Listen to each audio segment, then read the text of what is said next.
nggak mampu bayar SPP, jangan sekolahin anaknya di sini. Dasar keluarga miskin, pulang sana, nggak usah sekolah di sini. Assalamualaikum warahmatullahi wabarakatuh. Bayangkan, seorang petani miskin tua datang ke sekolah elit dengan sepeda ontel tuanya, bersama anak semata wayangnya. Namun di hadapan ratusan siswa dan siswi yang berdiri di lapangan, mereka justru dihina, dipermalukan, dan direndahkan oleh kepala sekolah. Semua itu hanya karena telat membayar SPP di sekolah elit tersebut. Anak petani tua itu hanya bisa menunduk menangis, sementara sang ayah berusaha menenangkan dengan tangan tuanya yang bergetar. Hati seorang ayah terasa remuk ketika perjuangannya demi pendidikan anak malah dibalas dengan cemooh dan hinaan di depan banyak siswa dan guru. Tapi siapa sangka, peristiwa memalukan itu menjadi awal dari sebuah kejutan besar.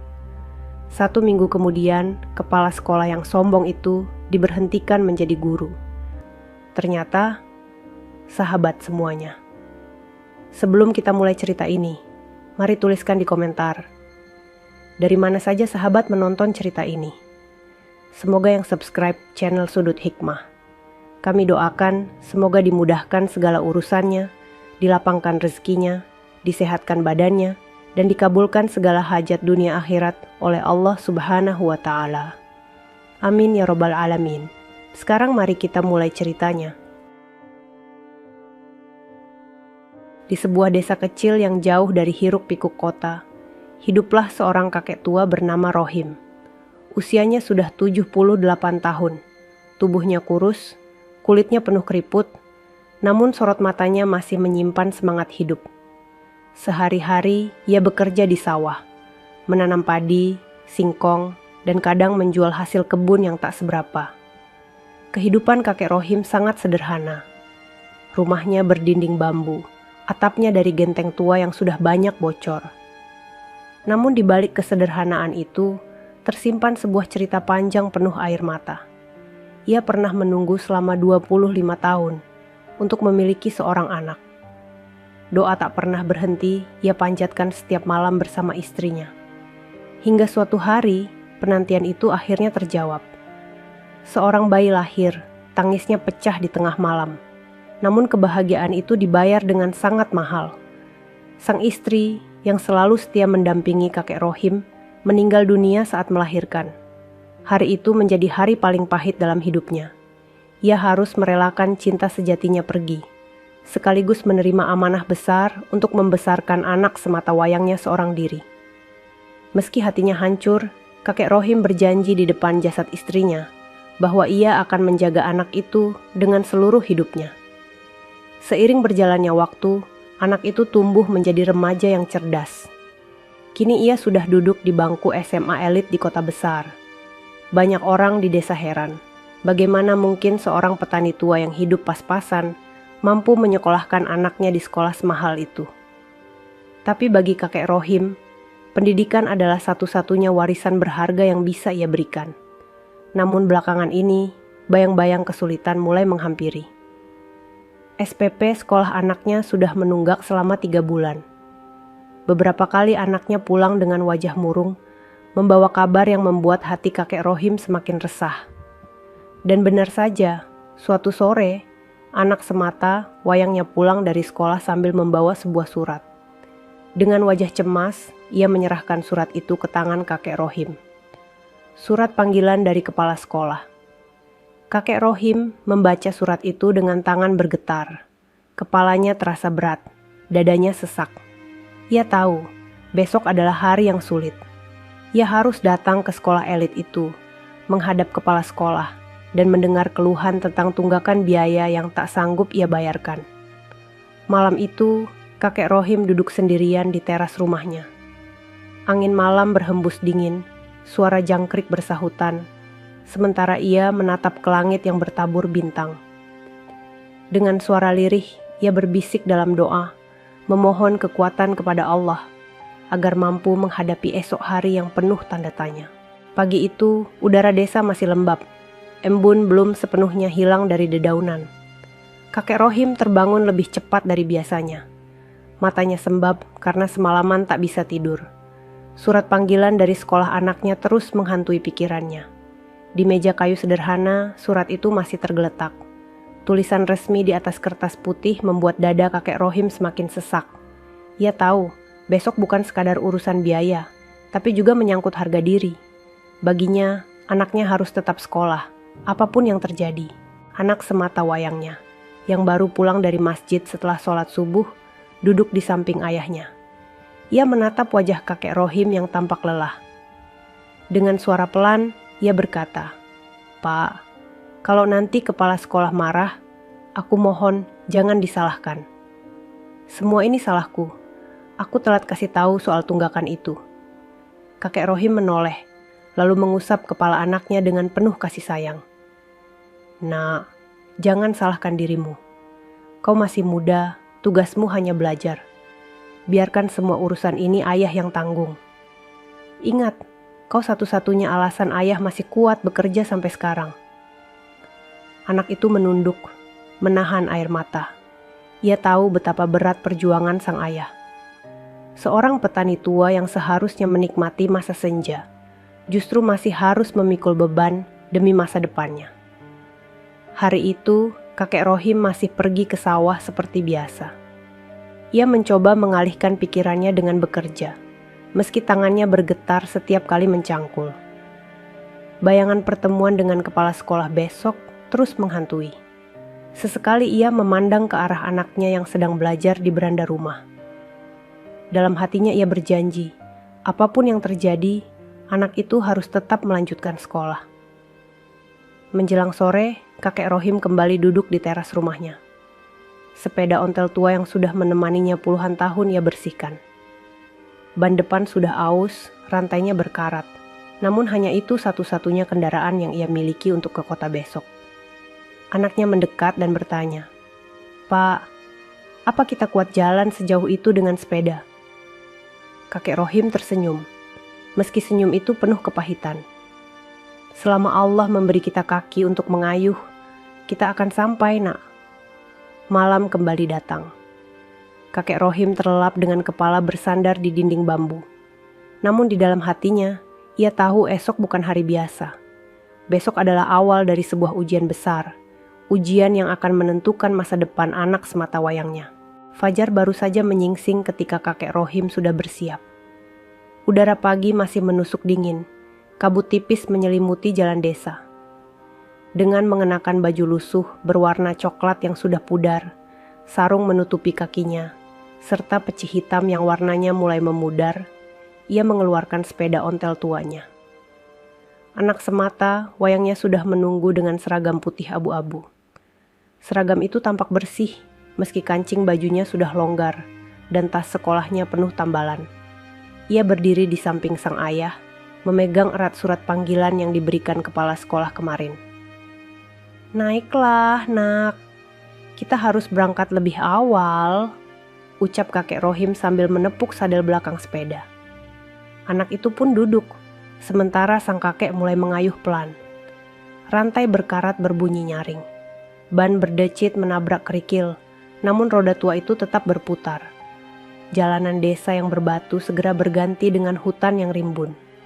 Pohon-pohon tinggi menjulang, suara burung dan serangga bersahutan. Jalan setapak itu sunyi, jarang dilalui orang, membuat suasana terasa mencekam. Tapi kakek Rohim terus mengayuh dengan sabar. "Pak, kalau kepala sekolah marah, apa yang akan ayah katakan?" tanya anak itu pelan. Kakek Rohim menarik napas panjang, matanya tetap lurus ke depan. "Ayah akan katakan yang sebenarnya. Kita memang miskin, tapi kita tidak pernah berhenti berjuang. Tidak ada salahnya miskin, yang salah adalah menyerah." Anak itu terdiam. Kata-kata sang ayah terasa menancap kuat di hatinya. Namun, di tengah perjalanan melewati jalan hutan yang sepi, sesuatu membuat kakek Rohim menghentikan kayuhannya. Dari kejauhan terdengar suara dentuman keras, seperti benturan logam yang menghantam tanah. Segera ia berhenti, mencoba mendengar lebih jelas. Asap tipis terlihat mengepul di antara pepohonan. Jantungnya berdegup lebih cepat. Ia tahu ada sesuatu yang terjadi di sana. "Pak, itu suara apa?" tanya anaknya dengan wajah panik.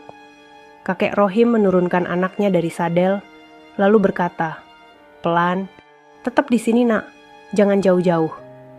Dengan langkah hati-hati, ia mendorong sepedanya menuju sumber suara. Dan di sanalah ia melihat sesuatu yang membuat napasnya tercekat. Sebuah mobil mewah terguling di sisi jalan hutan. Kaca depannya pecah, asap mengepul dari kap mesin, dan di dalamnya tampak seorang pria paruh baya terjebak dengan tubuh bersimbah darah. Kakek Rohim terpaku sesaat. Dunia seolah berhenti berputar. Hatinya berdebar antara takut dan iba. Kakek Rohim berdiri kaku di tepi jalan tanah itu, menatap mobil mewah yang terguling dengan kaca pecah dan asap yang terus mengepul. Napasnya tercekat, tangannya gemetar. Sementara dari dalam, suara rintian lirih terdengar, tanda bahwa seseorang masih hidup di dalam sana. Anaknya yang tadi menunggu di belakang, kini ikut mendekat dengan wajah pucat. "Pak, ada orang di dalam," suaranya bergetar. Kakek Rohim segera tersadar. Ia menepuk pundak anaknya. "Nak, jangan mendekat terlalu dekat. Tetap di sini, jaga jarak." Ia mendekat ke mobil dan benar saja, di balik kaca yang retak, seorang pria paruh baya terjebak di kursi kemudi. Wajahnya penuh luka, darah menetes dari pelipisnya. Kedua tangannya terhimpit dashboard yang ringsek. Matanya terbuka setengah, menatap lemah, seolah meminta pertolongan. "Pak, tolong." Suara itu keluar dengan serak, hampir tak terdengar. Kakek Rohim tak berpikir panjang. Dengan tenaga seadanya, ia berusaha membuka pintu mobil yang penyok. Pintu itu berat, enggan terbuka. Ia menggertakkan gigi, urat lehernya menegang.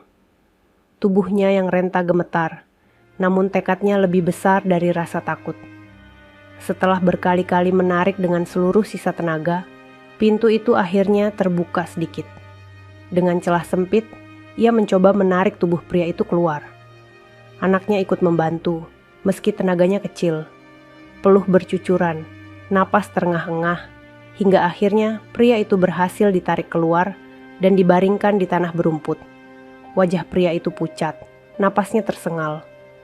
Dengan suara hampir habis, ia berbisik, "Terima kasih, kalian sudah menyelamatkan saya."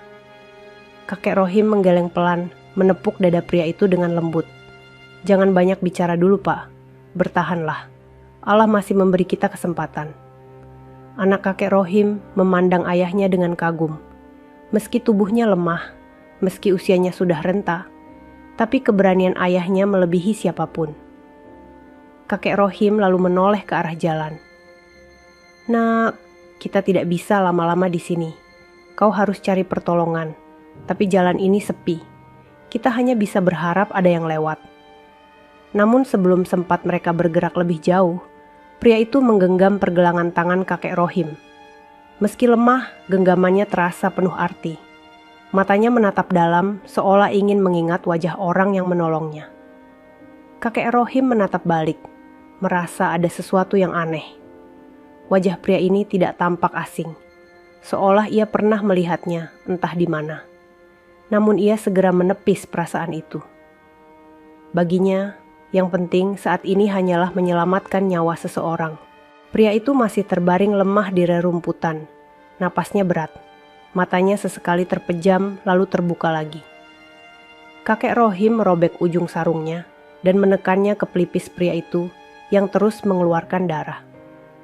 Anaknya berjongkok di samping, wajahnya penuh cemas. "Pak, kalau kita tetap di sini, kita bisa terlambat ke sekolah. Kepala sekolah sudah menunggu." Suaranya nyaris bergetar. Kakek Rohim terdiam 1 jam. Kalimat itu menusuk hatinya. Ia tahu, kepala sekolah memang menunggu mereka pagi ini, dan kemarahan besar bisa terjadi jika mereka terlambat. Namun di hadapannya ada nyawa yang sedang terancam. Ia menatap anaknya dengan lembut. "Nak, dengarkan ayah. Ilmu yang kau cari di sekolah memang penting, tapi menolong nyawa orang jauh lebih mulia. Allah tidak akan pernah salah menilai. Kita lakukan yang benar dulu." Anak itu menggigit bibirnya, air matanya menetes. Ia tahu ayahnya benar. Dengan penuh kesabaran, kakek Rohim mengangkat kepala pria itu ke pangkuannya. Ia memberi minum dari botol kecil yang dibawanya dari rumah. Pria itu meneguk pelan, lalu menatap wajah kakek Rohim dengan pandangan yang sulit diartikan. "Bapak, siapa?" "Namanya?" tanya pria itu terbata. Kakek Rohim tersenyum kecil. "Saya Rohim, orang desa. Jangan khawatir, Pak. Allah masih sayang pada orang yang berjuang." Pria itu mengangguk lemah, lalu menutup mata sejenak, seolah menyimpan nama itu dalam hatinya. Tak lama kemudian, terdengar suara mesin dari kejauhan. Sebuah truk kecil melintas. Kakek Rohim segera melambaikan tangannya, berteriak meminta pertolongan. Sopir truk menghentikan kendaraan, lalu membantu mengangkat pria itu ke dalam. "Nanti kami bawa dia ke rumah sakit terdekat, Pak," kata sopir truk. Kakek Rohim mengangguk, lalu menepuk bahu pria yang hampir pingsan itu. "Bertahanlah, Pak. Semoga Allah segera menolongmu." Pria itu membuka mata terakhir kalinya, menatap dalam ke arah kakek Rohim. Ada sesuatu di matanya, sebuah janji yang tak terucapkan. Sebelum akhirnya truk itu melaju meninggalkan mereka. Kini hutan kembali sepi. Hanya ada kakek Rohim, anaknya, dan sepeda ontel tua. Ia menghela napas panjang, lalu berkata lirih, "Ayo nak, kita harus segera ke sekolah. Meski kita terlambat, ayah akan tetap hadapi semuanya." Anaknya menatap ayahnya dengan rasa bangga yang sulit diungkapkan. Mereka pun kembali menaiki sepeda tua itu, melanjutkan perjalanan menuju sekolah, tanpa menyadari bahwa apa yang baru saja mereka lakukan akan mengubah hidup mereka selamanya. Langit kota masih kelabu ketika kakek Rohim dan anaknya akhirnya sampai di depan gerbang sekolah. Nafas kakek Rohim tersengal karena perjalanan panjang dengan sepeda tuanya. Sementara anaknya menunduk dalam, wajahnya dipenuhi rasa cemas. Di lapangan sekolah, barisan siswa sudah rapi mengikuti upacara pagi. Para guru berdiri di sisi kanan, memperhatikan dengan sikap formal. Namun dari jauh, terlihat sosok kepala sekolah berdiri di panggung kecil. Matanya berputar tajam, mencari-cari sesuatu. Ia sudah menunggu sejak pagi di ruangannya. Ketika kakek Rohim dan anaknya tak kunjung datang, sementara upacara segera dimulai, hatinya terbakar amarah. Ia merasa harga dirinya dilecehkan. "Berani sekali orang miskin itu menunda waktuku," batinnya penuh murka. Kini, begitu melihat dua sosok yang berjalan tergopoh memasuki gerbang, wajahnya memerah. Ia menekan mikrofonnya dengan keras. Suaranya menggema di seluruh lapangan. "Rohim dan anakmu, maju ke depan." Suasana lapangan mendadak hening. Semua mata tertuju pada kakek Rohim dan anaknya. Siswa-siswa mulai berbisik. Beberapa menutup mulut sambil menahan tawa. Sementara sebagian lain menatap iba.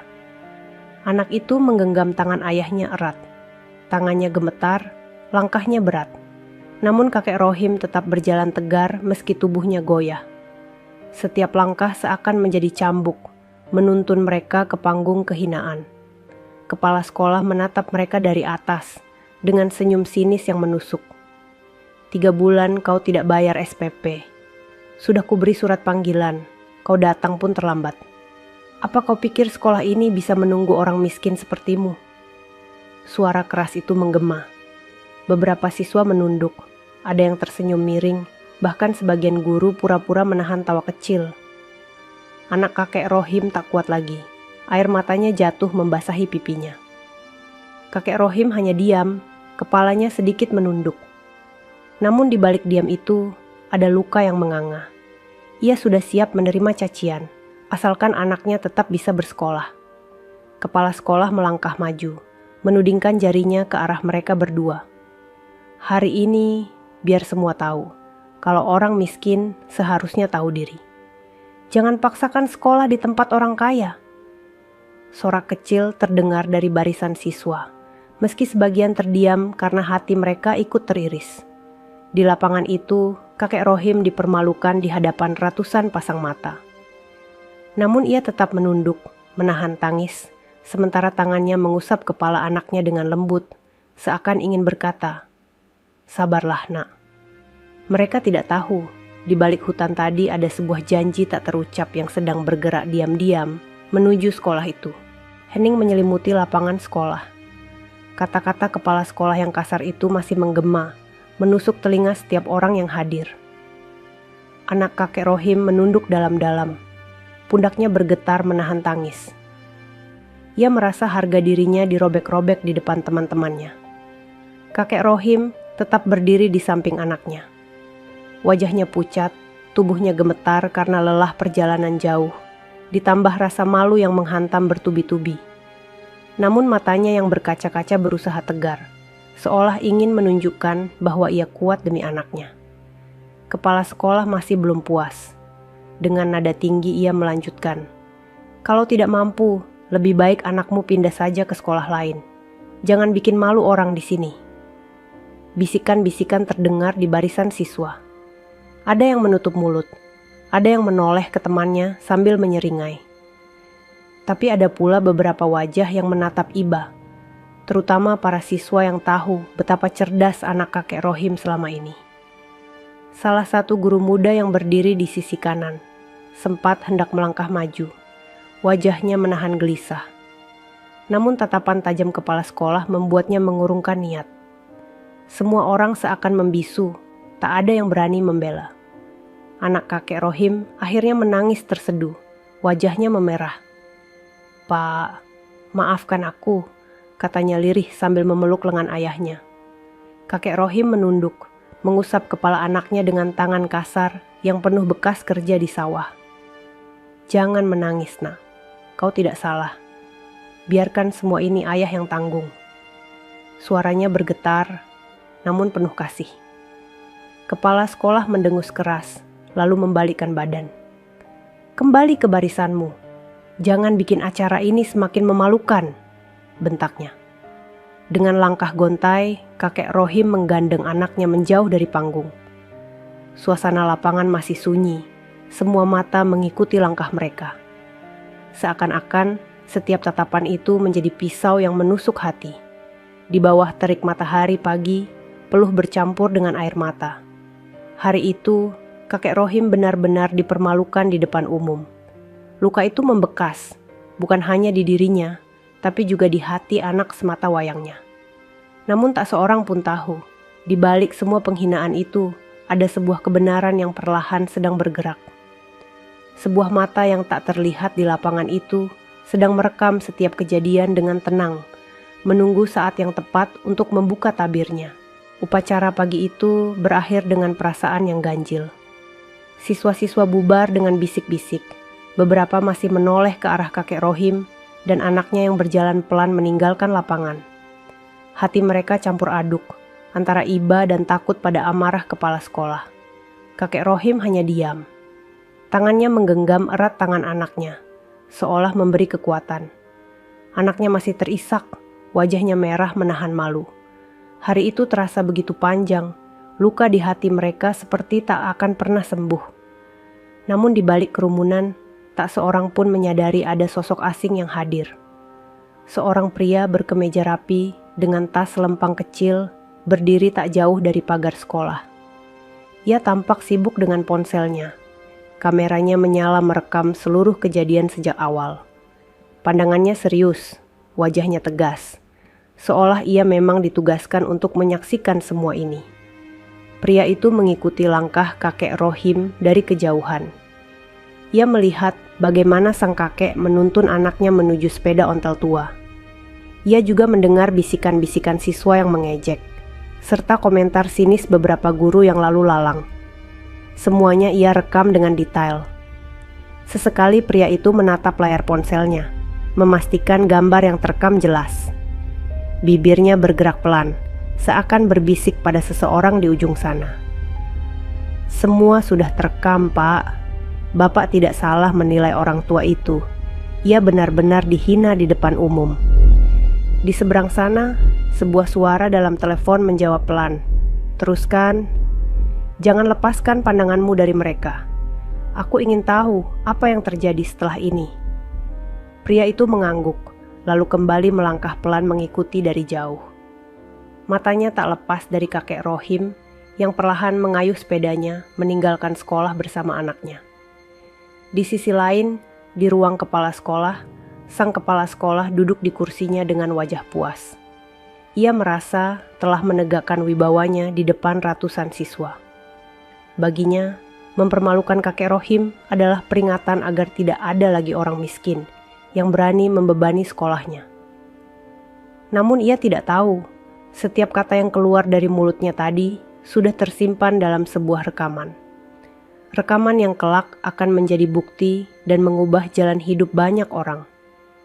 Hari itu berakhir dengan perasaan getir bagi kakek Rohim. Ia tidak tahu bahwa di balik semua penghinaan, ada mata yang sedang memperhatikan dengan seksama. Sebuah janji yang terucap lemah di tengah hutan pagi tadi kini mulai bekerja dalam diam. Hari-hari setelah upacara itu terasa berat bagi kakek Rohim dan anaknya. Setiap kali anaknya datang ke sekolah, bisikan-bisikan dan tatapan aneh dari teman-temannya tak pernah berhenti. Ada yang mencibir, ada yang menertawakan, meski sebagian kecil memilih diam karena merasa iba. Di rumah, kakek Rohim berusaha menenangkan hati anaknya. Ia selalu berkata, "Nak, jangan hiraukan omongan orang. Ingat, orang yang meremehkanmu hari ini belum tentu tahu masa depanmu. Belajar saja yang rajin." Meski bibirnya tersenyum, tapi jauh di dalam hatinya, luka itu masih terasa perih. Sementara di sekolah, kepala sekolah justru semakin jumawa. Ia merasa berhasil menunjukkan wibawanya. Di ruang guru, ia dengan lantang berkata, "Kalau orang miskin berani macam-macam, beginilah akibatnya. Sekolah ini bukan tempat untuk mereka." Ucapannya membuat sebagian guru hanya bisa saling pandang, tak berani membantah. Namun tanpa sepengetahuannya, kata-kata itu juga terekam. Sosok pria asing yang hadir saat upacara terus melanjutkan tugasnya. Setiap langkah, setiap ucapan kepala sekolah, ia simpan rapi dalam rekamannya. Semua itu ia laporkan langsung kepada seseorang yang lebih tinggi. Dan pada suatu pagi, tepat seminggu setelah peristiwa itu, suasana sekolah mendadak berubah. Semua guru dipanggil mendadak ke ruang rapat. Kepala sekolah duduk dengan penuh percaya diri di kursinya, tidak tahu apa yang sedang menantinya. Beberapa menit kemudian, seorang pria berjas hitam memasuki ruangan. Wajahnya serius, tatapannya dingin. Semua guru langsung terdiam, suasana menjadi tegang. Pria itu membawa sebuah map tebal di tangannya. Ia berdiri di depan, lalu berkata dengan suara mantap, "Saya datang dengan perintah langsung dari pimpinan yayasan. Ada laporan yang harus segera ditindaklanjuti." Kepala sekolah mengernyit, tidak mengerti. "Laporan apa? Saya tidak merasa melakukan kesalahan." Pria berjas itu membuka mapnya, lalu mengeluarkan sebuah ponsel. Dengan satu sentuhan, suara lantang kepala sekolah saat mempermalukan kakek Rohim terdengar jelas di ruangan itu. Suara itu menggema, membuat wajah para guru berubah pucat. Kepala sekolah terperanjat, darahnya serasa berhenti mengalir. Matanya membelalak, bibirnya bergetar. Ia tidak percaya bahwa kata-katanya sendiri kini menjadi senjata yang akan menumbangkannya. Pria berjas itu menatap lurus ke arahnya. "Dengan bukti ini, pimpinan yayasan memutuskan, mulai hari ini Anda diberhentikan dari jabatan kepala sekolah." Ruangan mendadak hening, hanya terdengar napas tertahan. Semua orang terkejut, tak percaya bahwa keangkuhan kepala sekolah yang selama ini ditakuti, akhirnya runtuh seketika. Wajah kepala sekolah seketika pucat pasi. Tangannya yang tadi dengan percaya diri bertumpu di meja kini bergetar hebat. Ia berdiri terburu-buru, suaranya melengking penuh panik. "Tidak, itu hanya rekayasa, itu fitnah. Aku tidak pernah mengatakan hal itu," teriaknya. Namun pria berjas hitam tetap tenang. Ia menatapnya dengan dingin, lalu mengangkat tangannya, memberi isyarat. Seorang staf yang sejak tadi berdiri di pintu masuk maju membawa sebuah tablet. Ia menyalakan layar, memperlihatkan rekaman video yang lebih jelas. Di layar itu terlihat wajah kepala sekolah dengan jelas. sedang berdiri di podium upacara. Suaranya lantang, kata-katanya kasar, menghina kakek Rohim dan anaknya di hadapan ratusan siswa. Semua guru yang hadir di ruangan rapat itu terperangah. Tidak ada lagi yang bisa membantah kebenaran rekaman itu. Suara kepanikan terdengar. Beberapa guru menundukkan kepala, sebagian berbisik lirih. Ada juga yang menutup wajah karena malu telah diam ketika peristiwa itu terjadi. Kepala sekolah yang angkuh itu kini gemetar. Ia berusaha meraih map di meja, seolah mencari cara untuk membela diri. Namun tak ada lagi alasan yang bisa ia ucapkan. Pria berjas itu menutup mapnya dengan tegas. Semua bukti sudah cukup. Anda tidak hanya mempermalukan seorang orang tua di depan umum, tetapi juga mencoreng nama baik sekolah ini. Perintah sudah jelas. Anda dicopot dari jabatan kepala sekolah. Efektif mulai hari ini. Anda akan kembali menjadi guru biasa. Suasana ruangan mendadak sepi. Hanya terdengar suara langkah pelan kepala sekolah yang terseret keluar ruangan dengan wajah tertunduk. Semua mata memandanginya, namun tak seorang pun berani berbicara. Sosok yang dulu ditakuti, kini jatuh dalam sekejap. Sementara itu, di luar ruangan, pria berjas itu menerima telepon. Ia bicara singkat dengan nada hormat. "Ya Pak, perintah sudah dilaksanakan. Kepala sekolah resmi diberhentikan." Di ujung telepon, sebuah suara berat menjawab tenang. "Bagus. Pastikan semuanya tertib. Aku sendiri yang akan bertemu dengan orang tua itu. Jangan sampai terlewat."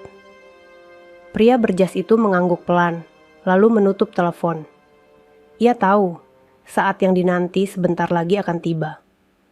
Saat di mana kebenaran akan tersingkap, dan orang yang selama ini dianggap kecil akan mendapat penghargaan besar. Hari itu, kakek Rohim sedang duduk di teras rumahnya yang sederhana. Ia baru saja pulang dari sawah. Keringat masih menetes di wajahnya, sementara anak semata wayangnya sedang menyalin pelajaran di beranda. Meski kejadian di sekolah seminggu lalu masih membekas, mereka berdua berusaha tetap tegar menjalani hari-hari. Tiba-tiba, suara langkah mendekat. Seorang pria berjas hitam muncul di depan pagar bambu rumah itu. Penampilannya sangat berbeda dengan suasana desa. Sepatu hitamnya berkilau, wajahnya tegas, dan tas selempang kecil tergantung di bahunya. Anak kakek Rohim menoleh, kaget melihat tamu asing itu. "Pak, ada orang datang." Pria itu membuka salam dengan sopan. "Selamat siang, apakah ini rumah Pak Rohim?" Kakek Rohim yang duduk di kursi kayu berdiri perlahan. "Ya, saya Rohim. Ada apa nak?" tanyanya dengan suara serak. Pria itu menunduk hormat. "Pak Rohim, pimpinan kami ingin bertemu dengan Bapak. Ada hal penting yang harus disampaikan secara langsung. Kami mohon Bapak bisa ikut bersama saya." Kakek Rohim terkejut. Dahinya berkerut, hatinya penuh tanya. Ia tak pernah merasa punya urusan dengan orang penting. "Pimpinan? Siapa yang mau bertemu dengan saya, orang tua miskin ini?" gumamnya. Pria berjas itu hanya tersenyum samar. "Bapak akan segera tahu. Yang jelas, beliau sangat menghargai Bapak." Anak kakek Rohim menatap ayahnya dengan wajah penuh kebingungan. "Pak, jangan pergi. Siapa tahu ini orang jahat." Pria berjas itu segera menenangkan. "Tenang Dik, kami datang dengan itikat baik. Justru ini tentang peristiwa di sekolah kemarin." Kakek Rohim terdiam, hatinya berdebar. Ia teringat saat dirinya dipermalukan di lapangan, kata-kata kasar kepala sekolah, dan tangis anaknya yang pecah di pelukannya. Mengapa orang asing ini menyebut tentang kejadian itu? Dengan langkah pelan, kakek Rohim mengangguk. "Baiklah nak, kalau memang ini urusan penting, ayah akan ikut. Tapi biarkan anakku ikut mendampingi." Pria berjas itu tersenyum hangat. "Tentu, justru beliau ingin bertemu dengan Bapak dan anak Bapak bersama-sama." Anak itu menggenggam tangan ayahnya erat, masih diliputi rasa takut bercampur penasaran. Mereka tidak tahu, perjalanan yang akan mereka tempuh kali ini akan membuka tabir besar. Sebuah kebenaran yang selama ini tersembunyi perlahan mulai mendekat. Langkah kaki kakek Rohim terasa berat ketika ia dan anaknya mengikuti pria berjas hitam itu keluar dari desa. Jalan tanah yang biasa ia lalui kini terasa asing, sebab kali ini ia tidak tahu kemana akan dibawa. Anak semata wayangnya menggenggam tangannya erat. Tatapannya penuh rasa takut bercampur penasaran. Tak lama kemudian, sebuah mobil hitam mengilap menunggu di tepi jalan desa. Bagi kakek Rohim, itu pemandangan yang jarang sekali ia lihat. Mobil itu besar, jendela kacanya gelap, sangat berbeda dengan sepeda ontel tuanya yang selalu setia menemaninya. Pria berjas itu membukakan pintu dengan sopan. "Silakan masuk Pak Rohim, anak Bapak juga." Kakek Rohim ragu sejenak. Ia menatap anaknya, lalu menarik napas panjang. Dengan langkah pelan ia masuk ke dalam mobil, disusul anaknya yang duduk di sampingnya. Aroma harum dan kursi empuk membuat mereka kikuk. Mereka berdua saling pandang, tak terbiasa dengan suasana mewah seperti itu. Mobil mulai melaju meninggalkan desa, melewati sawah, hutan, hingga masuk ke jalan raya kota besar. Sepanjang perjalanan, kakek Rohim hanya diam. Matanya menatap keluar jendela, pikirannya penuh pertanyaan. Siapa sebenarnya orang yang ingin bertemu dengannya? Dan mengapa ia merasa hal ini berkaitan dengan peristiwa pahit di sekolah minggu lalu? Sesekali pria berjas itu menoleh dari kursi depan. "Bapak tidak perlu khawatir. Semua ini untuk kebaikan Bapak dan anak Bapak."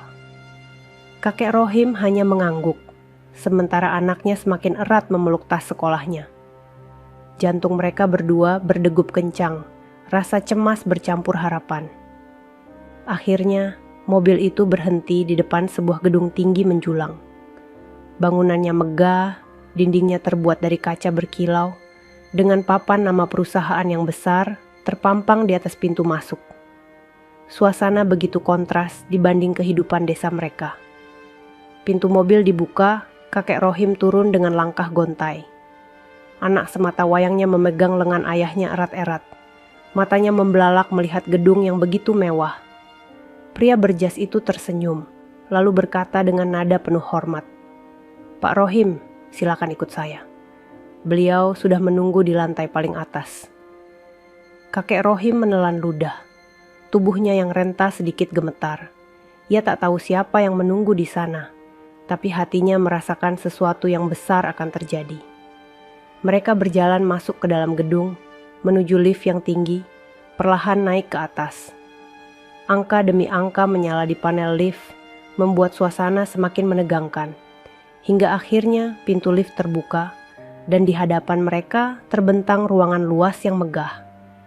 Di ujung ruangan itu, duduk seorang pria yang wajahnya tampak tidak asing bagi kakek Rohim. Ruangan itu begitu luas, lantainya berlapis marmer mengilap, dindingnya dihiasi lukisan besar, dan jendela kacanya menampakkan pemandangan kota dari ketinggian. Anak kakek Rohim tertegun, belum pernah sekalipun ia melihat tempat semegah ini. Di ujung ruangan, di balik meja kayu besar yang elegan, duduk seorang pria paruh baya. Wajahnya pucat, namun kini terlihat jauh lebih segar dibanding saat kakek Rohim menemukannya di hutan. Matanya menatap tajam namun lembut, seolah menimbang setiap gerak langkah tamunya. Kakek Rohim berdiri kaku, hatinya berdegup kencang. Ia berusaha mengingat-ingat, dan tiba-tiba wajah itu muncul jelas di benaknya. "Bukankah ini pria yang terguling dalam mobil di hutan itu?" bisiknya dalam hati. Pria berjas hitam yang mendampingi segera maju, memperkenalkan dengan penuh hormat. "Pak, inilah orang yang Bapak minta. Beliau adalah Pak Rohim, petani dari desa, yang waktu itu menolong Bapak." Pria paruh baya itu bangkit dari kursinya. Dengan langkah mantap ia menghampiri kakek Rohim. Wajahnya menegang sejenak, sebelum akhirnya ia tersenyum tipis. Ia mengulurkan tangannya dengan hormat. "Pak Rohim, saya berhutang nyawa pada Bapak. Kalau bukan karena Bapak menarik saya keluar dari mobil hari itu, mungkin saya tidak akan berdiri di sini sekarang." Kakek Rohim terdiam. Tangannya gemetar saat menyambut uluran itu. "Ah, Nak, Saya hanya melakukan apa yang seharusnya manusia lakukan pada manusia lain, menolong orang yang kesusahan. Saya tidak menyangka Bapak masih ingat wajah saya. Pria itu menatapnya dalam. Bagaimana mungkin saya lupa wajah yang menolong saya saat saya terjebak antara hidup dan mati? Saya tidak hanya mengingat, tapi juga berjanji dalam hati untuk mencari Bapak sampai ketemu. Anak kakek Rohim menatap ayahnya dengan kagum. Rasa malu dan sakit hati karena dipermalukan di sekolah tiba-tiba seakan berubah menjadi kebanggaan. Namun di dalam dirinya masih tersisa satu tanya besar. Siapa sebenarnya pria ini yang bisa memanggil ayahnya ke tempat semegah ini dengan penuh penghormatan? Pria itu lalu menoleh ke arah pria berjas hitam yang merekam kejadian di sekolah.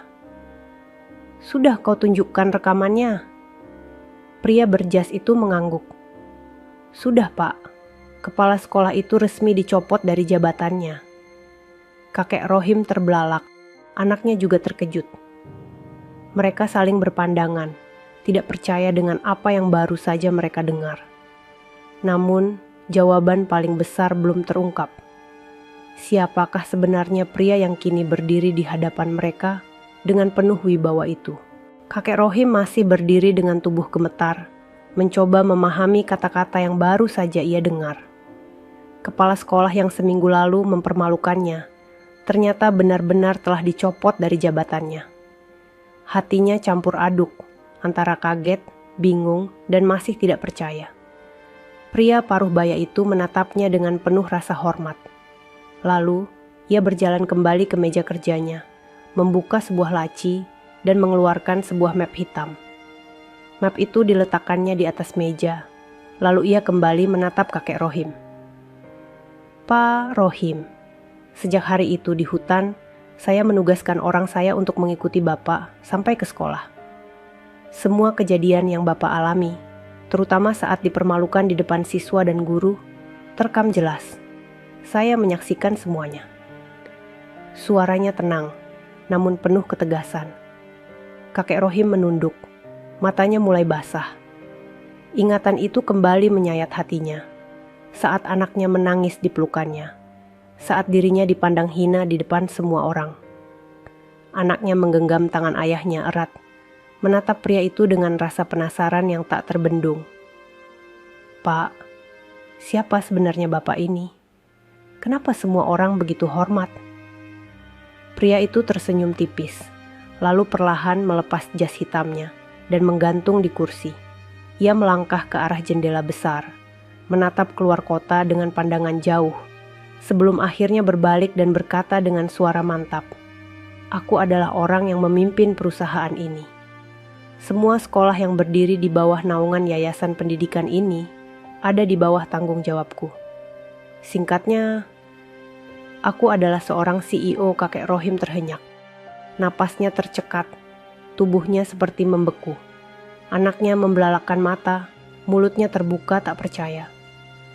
Mereka tidak pernah membayangkan, pria yang mereka selamatkan di hutan itu ternyata adalah sosok yang begitu berkuasa. CEO itu melangkah mendekat, menatap mereka dengan mata yang dalam. Saya tidak bisa membiarkan orang yang menyelamatkan nyawa saya dihina begitu kejam. Mulai hari ini, anak Bapak tidak perlu lagi memikirkan biaya sekolah. Semua akan saya tanggung. Bahkan, saya akan pastikan dia bisa melanjutkan sampai ke perguruan tinggi. Kakek Rohim menutup wajahnya dengan kedua tangan. Air matanya jatuh tanpa bisa dibendung. Anaknya pun ikut menangis, memeluk tubuh ayahnya dengan erat.